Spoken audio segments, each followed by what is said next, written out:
Si on peut dire qu'aujourd'hui, la CGT ne finance plus des films comme elle en finançait du temps de la Marseillaise de Renoir, en revanche, il y a toujours un travail qui est fait par les comités d'entreprise avec des grands photographes. Aujourd'hui, Sébastien Salgado, comme autrefois Willy Ronis, par exemple. Alors, Olivier Gay, vous, de votre côté, vous avez été photographier les ouvrières de l'Aigle et les dentelières de Calais. Ça vous a pris très très longtemps. On va voir quelques photos. Qu'est-ce que vous voulez nous dire avant non, alors dans le diaporama, on commence par une première image en fait d'une... Oh, pardon, je suis un peu émue. Ça va passer, c'est les premières secondes. J'ai pas le verbe aussi facile que les gens qui étaient là avant. Rapprochez bien le micro de... D'accord. Bon, ma fille est là, faut que j'assure.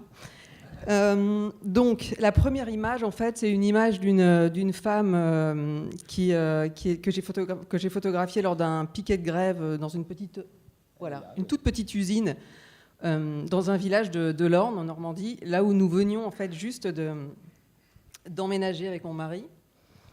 Et c'est l'image qui m'a donné envie, finalement, de m'intéresser aux personnes qui vivent, comme disait tout à l'heure Bruno, près de moi, mes voisins, les gens qui m'entourent et que, finalement, je ne connaissais pas. Et donc, quand on quitte la ville et qu'on arrive à la campagne, on se retrouve dans un grand vide. Il n'y a plus personne autour. Et que, donc, du coup, aller voir les gens, c'était forcément aller aussi sur leur lieu de travail. Donc j'ai cherché une petite usine qui accepterait que je revienne. Je ne voulais pas faire un reportage, je ne voulais pas juste faire quelques images. Voilà, donc je suis arrivée dans cette usine de l'Aigle, qui est une toute petite usine de cartonnage, mais qui fabrique des boîtes pour Chanel, Hermès, et j'ai oublié le Cartier, voilà le troisième. Et pendant une année, en fait, je les ai photographiées. Et ensuite, on a fait une exposition dans la petite ville de l'Aigle. Et c'était la première fois qu'elles étaient montrées. Et voilà, je voulais juste vous lire 2-3 mots, paroles que j'ai recueillies il y a 2 ans, parce que j'y retourne régulièrement. Stéphanie, qui est au décortiquage, qui dit « Je n'ai pas de formation professionnelle, j'ai arrêté mes études assez vite et j'ai pris ce qui venait. Femme de ménage, garde d'enfants, le McDo, déménageuse, la maçonnerie, le placo, les espaces verts et puis l'usine. Ici, le travail est répétitif, c'est la chaîne, mais c'est pas trop lourd, c'est pas trop sale. L'ambiance est plus ou moins bonne, ça compte aussi. Ici, le travail n'est jamais le même. Ce sont toujours que des boîtes, mais chaque boîte est différente, chaque client est différent. Et après, c'est l'habitude. Notre œil apprend à voir des choses qu'on n'aurait pas imaginées avant. C'est usant, l'usine. Je veux pas cet avenir pour ma fille. Moi, ça va, ça me plaît plus ou moins, mais pas pour ma fille.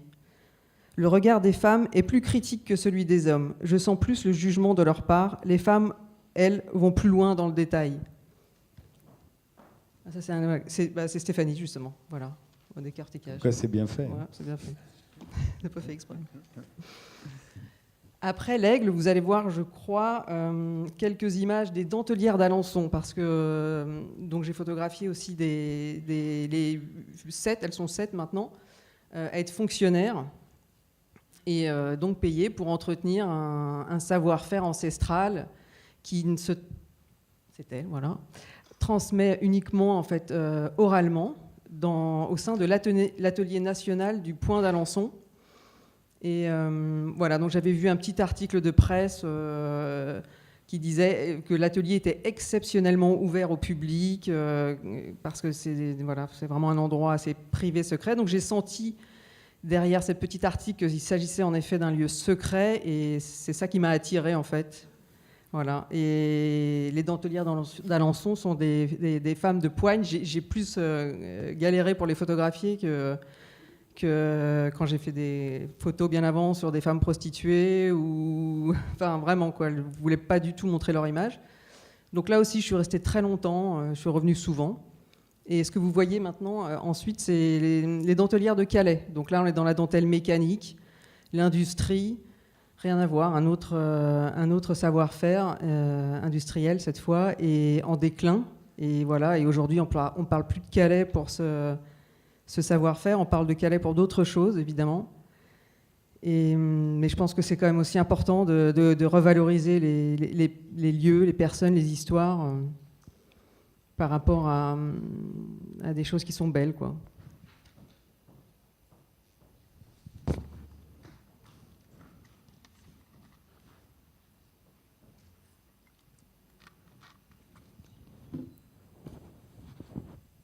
Et j'ai mis à la fin 2 images de la Redoute, la Martinoire, pour la dame qui était là tout à l'heure. Voilà.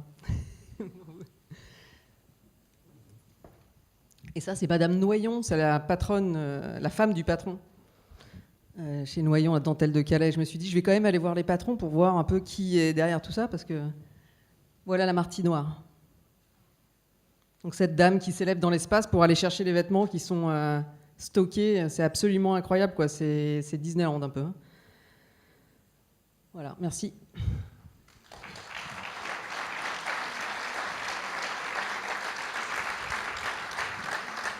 Alors, Olivier Aguet, il y a une longue tradition photographique qui consiste à photographier le travail. Le travail, c'est très, très photogénique, mais particulièrement le travail manuel. Au fond, vous êtes allé photographier la femme du patron. Je me souviens de Louis Lironis me racontant aussi qu'à côté de ses reportages pour Regard ou pour la vie ouvrière chez les ouvriers, il allait photographier la grande bourgeoisie, l'aristocratie. Néanmoins, ils ne sont pas fous aujourd'hui. Je pense que ce qui est beaucoup plus difficile à photographier que vos ouvrières, c'est un conseil d'administration. Personne ne photographie jamais un conseil d'administration. Je ne pense pas que c'est parce que vous n'en avez pas l'idée, mais ils ne sont pas assez fous pour vous laisser faire. Mais simplement, on ne photographie plus les patrons, on ne photographie pas les cadres supérieurs, on ne photographie pas les dirigeants des entreprises. On ne photographie même pas le travail intellectuel. Au fond, on ne photographie plus que les ouvrières. Et puis les mannequins. Ce sont les 2 seules travailleuses dont on gardera la trace photographique, sont les ouvrières et les mannequins. Les ouvrières et les mannequins, pardon. Il y a un monsieur qui s'appelle Olivier Manguer qui a fait tout un truc là-dessus, justement, non ? Qui a beaucoup parlé de ça, du travail intellectuel, comment il est représenté et tout. Bon. C'est vrai qu'à la campagne, pour le coup, il y a le travail...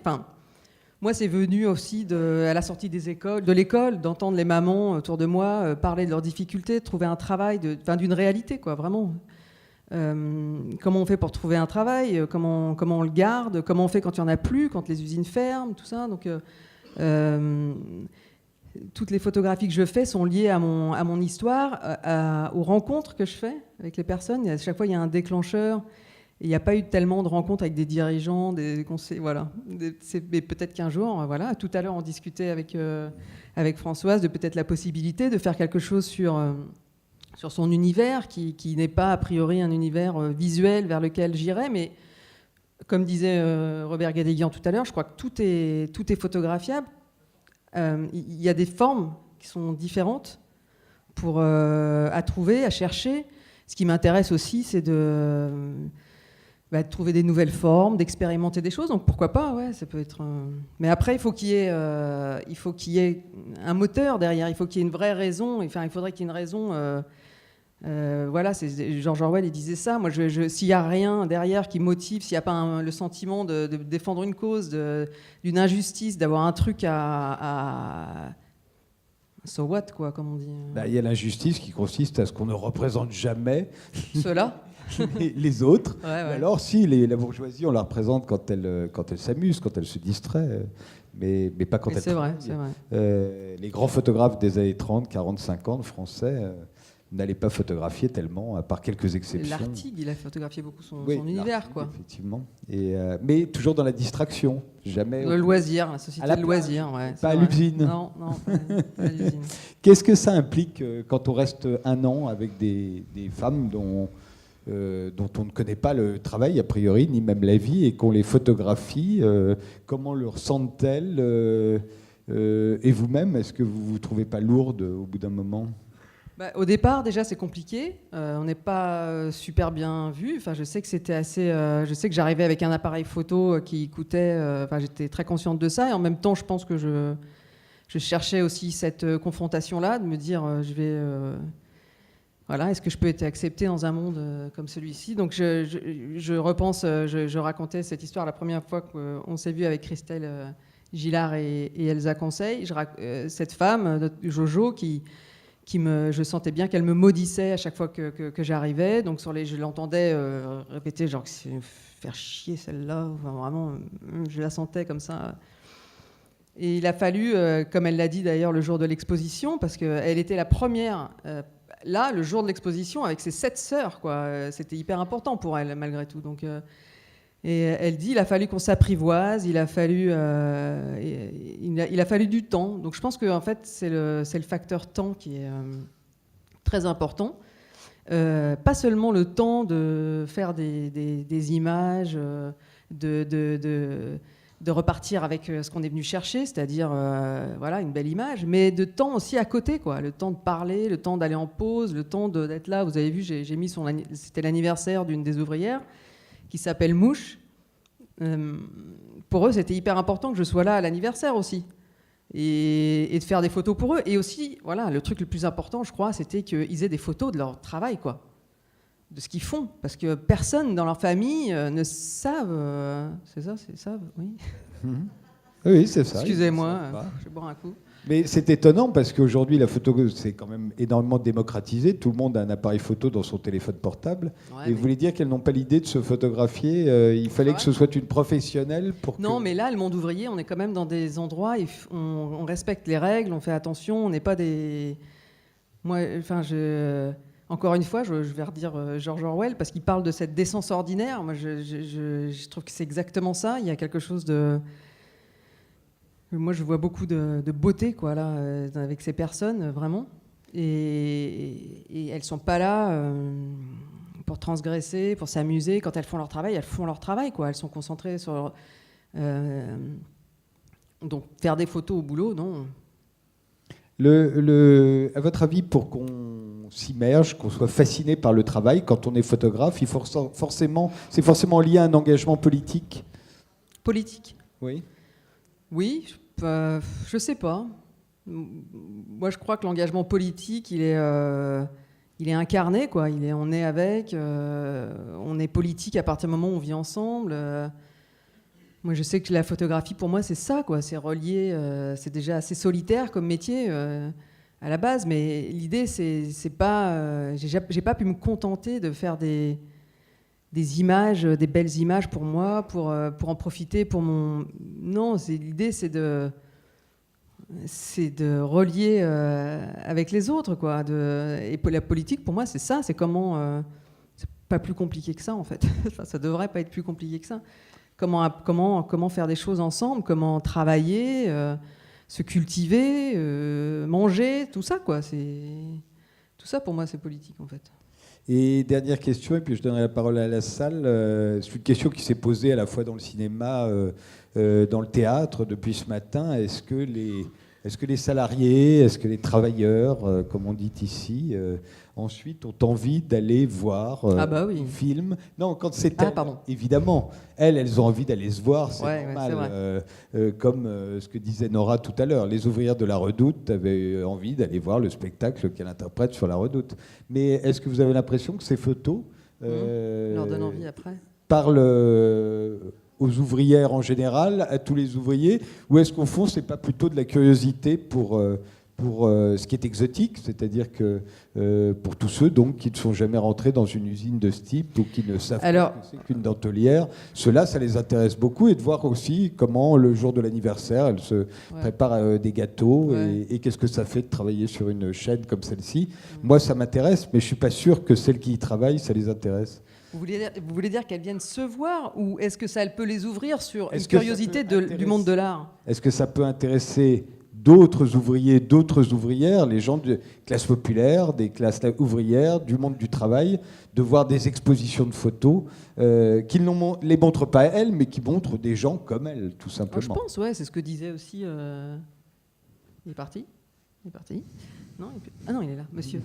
Tout à l'heure, c'est de se reconnaître, voir à quoi ressemblent les autres, mais dans les mêmes univers que les nôtres. Oui, bien sûr, mais je pense que ça peut les intéresser. Mais ce que j'ai remarqué aussi par rapport à quand justement on a fait l'exposition, c'est-à-dire que je fais des tirages qui sont grands, qui sont format tableau, c'est 80-120. Donc c'est pas un tirage photo pour elle, ça devient de la peinture. Et puis bon, c'est vrai, vous avez vu, c'est quand même assez imprégné par par la peinture. C'est assez simple comme technique photo finalement. Hein. C'est pas, j'ai pas de j'arrive pas avec des éclairages. Je travaille très simplement. Bref. Mais donc elles ont découvert ça, une certaine. Ça les magnifie. Oui, et là, elles prennent conscience alors, ce que j'ai beaucoup entendu ce matin, c'est pas pour nous, c'est pas. C'est incroyable. Nous aussi, on peut être belle, quoi. Nous aussi, on peut être en table. Nous aussi, on peut exister dans l'art, parce que avec nos petits moyens et voilà, dans un petit centre culturel de l'Aigle, c'est accroché avec des chaînes, etc. Mais n'empêche que cette expo, elle avait de la gueule et ça les a magnifiés. Ouais. Et donc, du coup, ça les ouvre aussi sur. Je pense qu'elles regardent la photographie ou l'art ou la peinture, peut-être, je sais pas d'une autre manière, mais en tout cas, elles se sentent plus concernées par ça. Je pense que c'est en allant les voir. En créant ces passerelles aussi qu'on peut intéresser les gens. Après, personne ne m'a jamais commandé ça. Hein. Moi, j'y suis toujours allée dans ces endroits-là avec mes économies. Voilà, c'est des maigres économies pour. Je faisais en plus mon travail de commande, de photographe. Après, au fil du temps, j'ai eu des bourses aussi d'État ou d'aide individuelle à la création, des DRAC, des choses comme ça. Mais je veux dire. La question des comment faire de l'art dans ces endroits-là, elle est venue de ma propre initiative en allant frapper aux portes. Voilà. Et après, il fallait faire attention que ce ne soit pas de la com non plus pour les patrons. Ça, c'est toujours la bataille.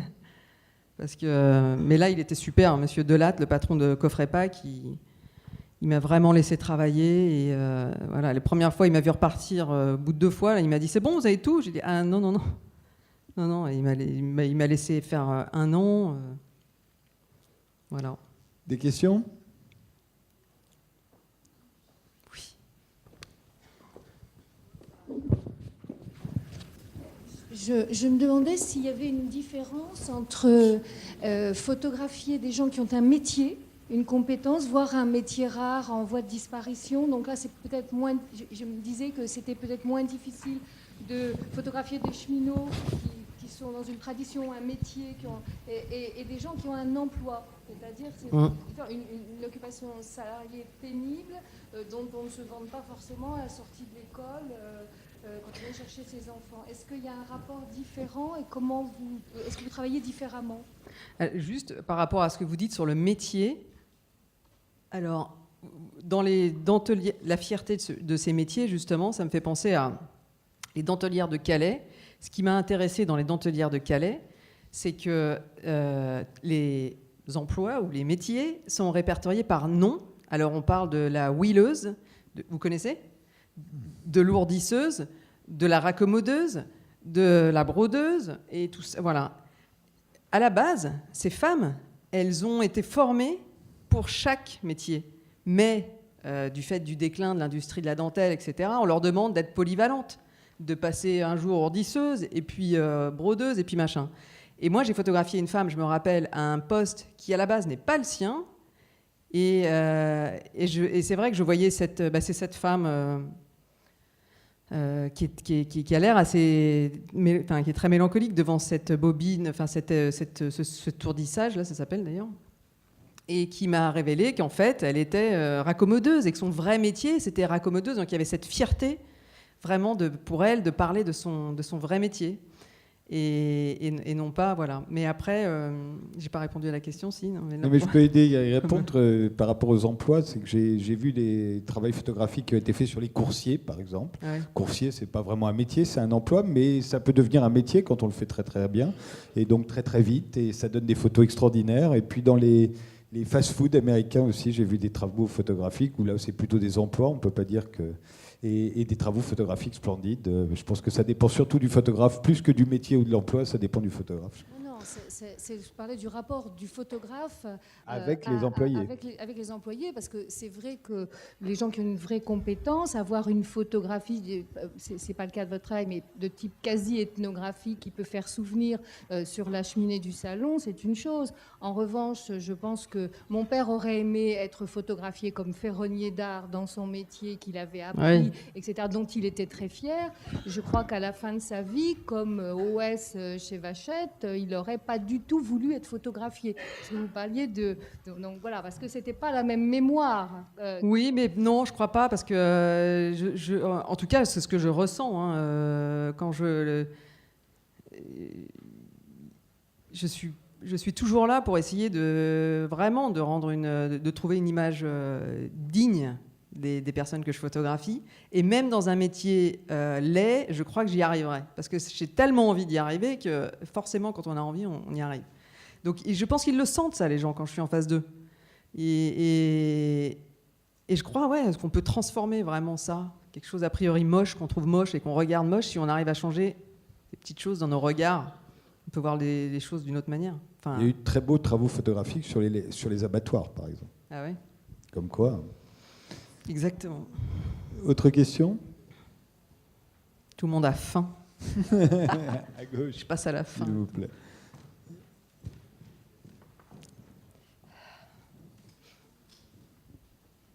Oui. Il y a beaucoup de choses que je partage sur ce qui vient d'être dit, parce que donc, je suis militant à la CGT, mais mon métier, c'est facteur. Facteur qui est un métier aussi célèbre que cheminot. Et qui a été vu au cinéma, où il y a eu des écrits. Au cinéma, que ça part de Jacques Tati jusqu'à Kevin Costner. Les écrits, on est allé jusqu'à Bukowski. Et on était photographiés, nous les facteurs. On était présents dans des pièces de théâtre. Et l'artiste, l'auteur, a quelque part redéfini notre métier. La place du facteur dans la société a été définie en particulier par Jacques Tati, par le cinéma a dit combien de fois j'allais sonner quand j'avais à recommander. Et de photographier, de parler du travail par le regard de l'artiste, on modifie ses codes de métier, parce qu'un métier c'est ça. Un métier c'est un collectif. C'est un collectif qui a créé ses propres valeurs, qui a dit ça c'est un métier bien fait, ça c'est du bon boulot, c'est ce collectif qui l'a créé. Et de photographier le travail, d'en parler, que l'artiste s'intéresse au travail, c'est le modifier ce travail, et c'est surtout, et c'est important pour moi avec les mutations actuelles, c'est que ça lui donne du sens. L'artiste m'aide à donner du sens à mon travail. Et je crois que l'enjeu de l'artiste qui va y avoir, c'est que le travail est en mutation, de nouvelles technologies arrivent, et c'est quel regard va avoir l'artiste pour donner du sens à ce que le travail va devenir. Parce que je suis sûr que le travail ne va pas disparaître, contrairement à ce que certains prétendent. Je crois que c'est tellement bien dit, il faudrait terminer là-dessus, parce que ça a été un parfait résumé de tout ce qui pouvait être dit au cours de cette table ronde sur le rapport de la culture et du travail. Vous avez dit ça mieux que personne.